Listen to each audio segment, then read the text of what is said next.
Dikisahkan pada beribu-ribu tahun yang lalu, tanah Parahyangan dipimpin oleh seorang raja dan seorang ratu yang hanya memiliki seorang putri. Putri itu bernama Dayang Sumbi. Dia sangat cantik dan cerdas. Sayangnya, dia juga sangat manja. Pada suatu hari, saat sedang menenun di istana, Dayang Sumbi merasa lemas dan pusing. Dia menjatuhkan pintalan benangnya berkali-kali.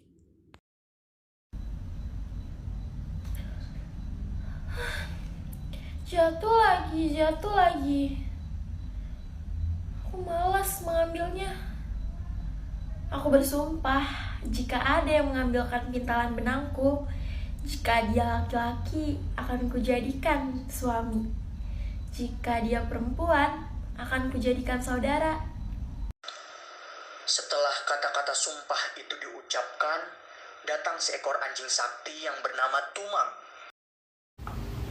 Ini pintalan benangnya Tuan Putri. Kenapa seekor anjing yang mengambil pintalan benangku? Berarti mau tidak mau, aku harus melaksanakan sumpahku dan menikahi anjing ini. Kemudian Dayang Sumbi dan Tumang menikah dan hidup berbahagia hingga mereka dikaruniai seorang anak yang berupa anak manusia tapi memiliki kekuatan sakti seperti ayahnya. Anak ini diberi nama Sang Kuryang.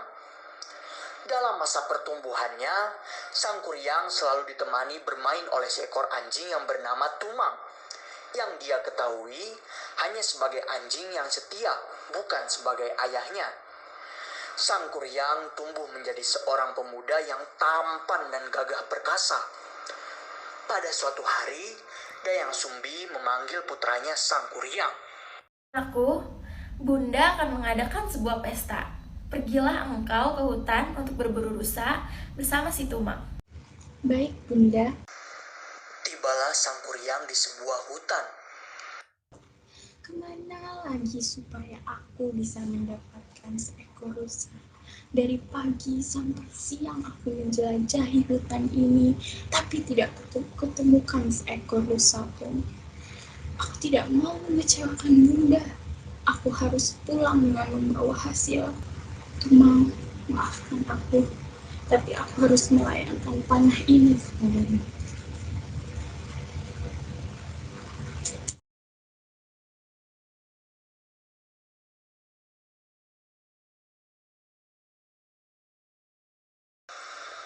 Dengan sangat terpaksa, dia mengambil sebatang panah dan mengarahkannya pada Tumang.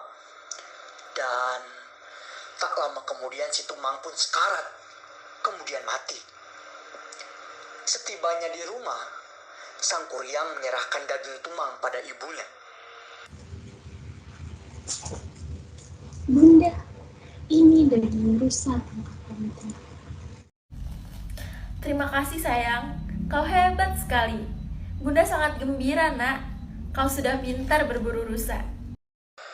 Setelah menerima daging buruan Sang Kuryang, Dayang Sumbi melanjutkan acara pestanya. Sesaat setelah pesta usai, Dayang Sumbi teringat pada si Tumang.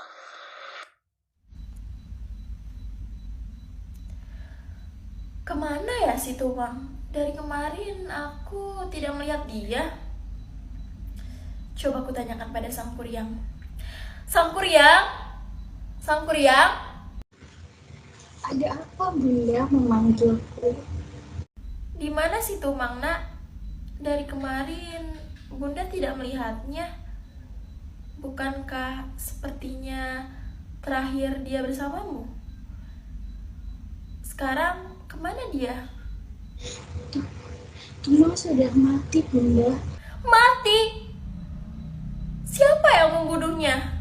Kemarin waktu aku berburu di hutan, sudah aku jelajahi hutan dari pagi sampai siang, tapi tak kutemukan rusa seekor pun. Aku tidak ingin mengecewakan Bunda, jadi aku mengarahkan panahku kepada Tumang.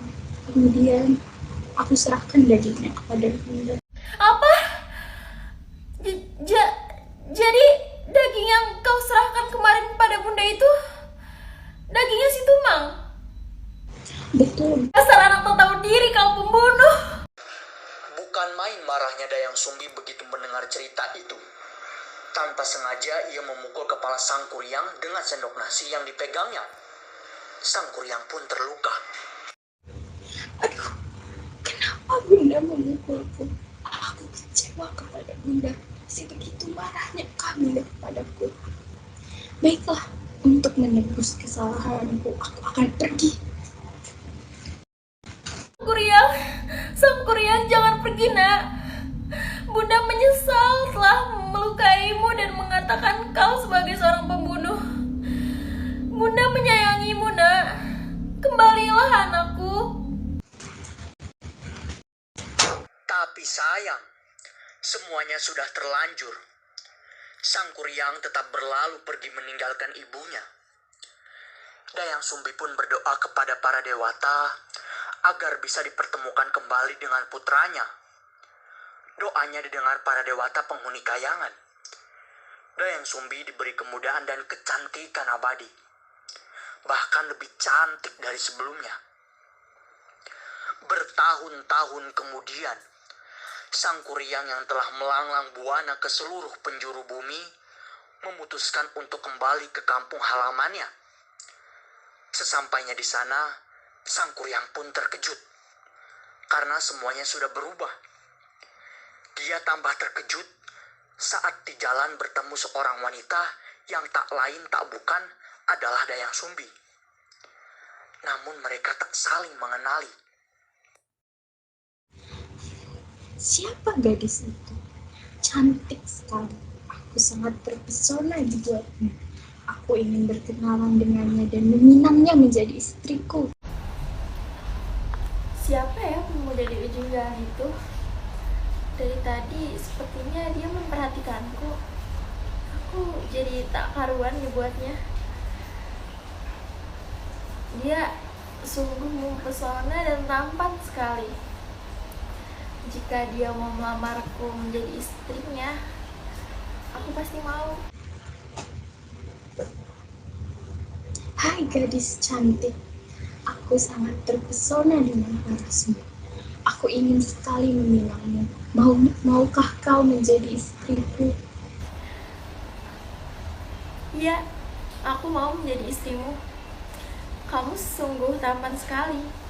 Pada suatu hari, Sang Kuryang minta pamit untuk berburu. Ia minta tolong Dayang Sumbi untuk merapikan ikat kepalanya. Dinda, aku mau berburu ke hutan. Tolong rapikan ikat kepalaku ya. Baik, Kanda. Hah? Di kepalamu ada bekas luka, dan bekas luka ini mirip seperti bekas luka anakku Sang Kuryang. Bekas lukamu ini karena apa, Kanda? Iya, betul Dinda. Bekas lukaku ini karena aku dipukul oleh ibuku. Saat itu ibuku marah sekali. Dan semenjak kejadian itu, aku pun pergi meninggalkan ibuku sendiri. Jadi dia anakku Sang Kuryang yang dulu pergi meninggalkanku. Dan wajahnya pun juga mirip sekali dengan anakku Sang Kuryang. Duh, gimana ini? Ternyata aku hampir saja menikahi putraku sendiri. Aku harus menggagalkan proses pernikahanku. Nah, sudah selesai. Sudah beres perlengkapanku berburu. Aku berangkat dulu ya, Dinda. Iya, hati-hati Kanda. Dayang Sumbi menjadi bingung. Gimana caranya supaya aku tidak menikah dengan Sang Kuryang? Sang Kuryang kan putraku sendiri. Aku harus cari cara untuk menggagalkan pernikahanku. Sepulangnya Sang Kuryang dari berburu, Dayang Sumbi mencoba menjelaskan masalahnya.